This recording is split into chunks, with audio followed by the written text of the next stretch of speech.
दुनिया के नक्शे पर इस समय मिडिल ईस्ट में एक बड़ा तनाव चल रहा है। ईरान और इजराइल के बीच बढ़ती टकराहट ने पूरी दुनिया की चिंता बढ़ा दी है। अमेरिका अपनी चालें चल रहा है, रूस अपने हितों को साध रहा है और चीन भी चुपचाप मौके की तलाश में बैठा है। ऐसे माहौल में सबसे बड़ा सवाल ये उठ रहा था कि अगर ये टकराव और बढ़ गया तो दुनिया की ऊर्जा सप्लाई का क्या होगा, क्योंकि मिडिल ईस्ट से ही दुनिया के कई देशों को तेल और गैस को सप्लाई मिलती है। इसी वजह से पूरी ग्लोबल इकोनॉमी में बेचैनी साफ दिखाई देने लगी। इस तनाव का असर भारत पर भी पड़ सकता था, क्योंकि भारत अपनी ज़रूरत का एक बड़ा हिस्सा तेल और गैस का विदेशों से खरीदता है। खासकर मिडिल ईस्ट के कई देशों से भारत को ऊर्जा मिलती है। इसलिए जब ईरान और इजराइल के बीच हालात बिगड़ने लगे तो कई एक्सपर्ट्स को लगा कि भारत मुश्किल में पड़ सकता है। लोगों को डर था कि अगर मिडिल ईस्ट में सप्लाई रुकती है तो भारत की ऊर्जा ज़रूरतों पर बड़ा असर पड़ेगा, और अगर ऐसा हुआ तो देश में महंगाई भी तेज़ी से बढ़ सकती है। इसी बीच ईरान की तरफ से कुछ ऐसे संकेत भी आने लगे जिनसे लगा कि वह ऊर्जा सप्लाई को दबाव के हथियार की तरह इस्तेमाल कर सकता है। ईरान को शायद लगा कि अगर उसने सप्लाई को लेकर सख्ती दिखाई तो भारत उसके दबाव में आ सकता है। भारत ईरान से दूरी बनाए और उसकी रणनीति के हिसाब से चले। दुनिया की बड़ी ताकतें अपने अपने हिसाब से इस पूरे मामले को देख रही थी, लेकिन शायद उन्हें यह अंदाज़ा नहीं था कि भारत अब पहले वाला देश नहीं रहा। यही से इस पूरी कहानी में एक बड़ा मोड़ आता है, क्योंकि भारत ने इस संकट को डर की तरह नहीं बल्कि एक मौके की तरह देखा। भारत ने समझ लिया कि अगर केवल एक या दो क्षेत्रों पर निर्भर रहा गया तो भविष्य में बार बार ऐसी मुश्किलें खड़ी हो सकती हैं।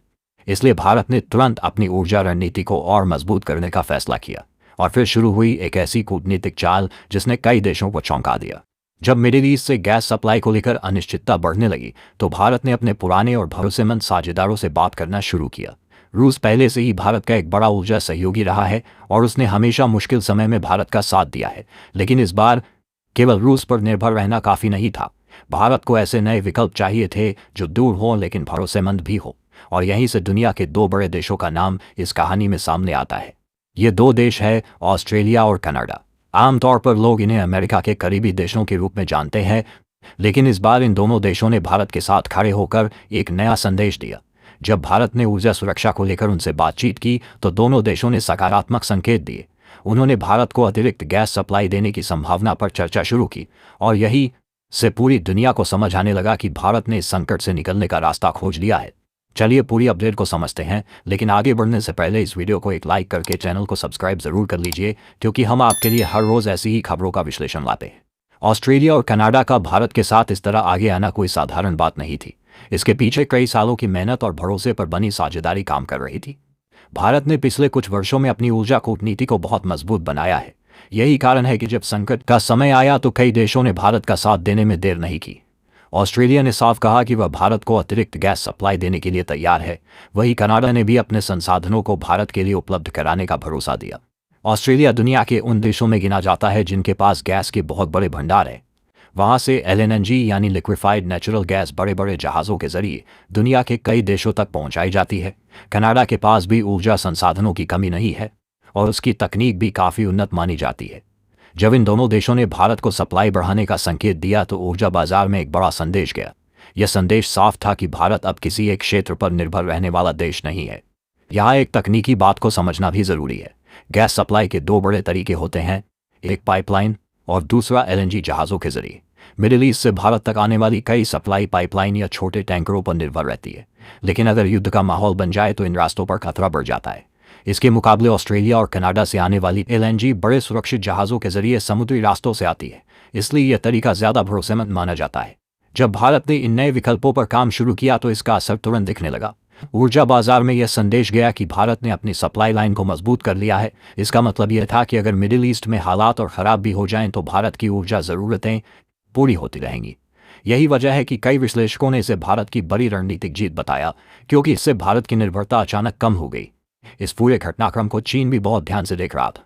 चीन हमेशा से चाहता था कि भारत ऊर्जा के मामले में कमज़ोर बना रहे।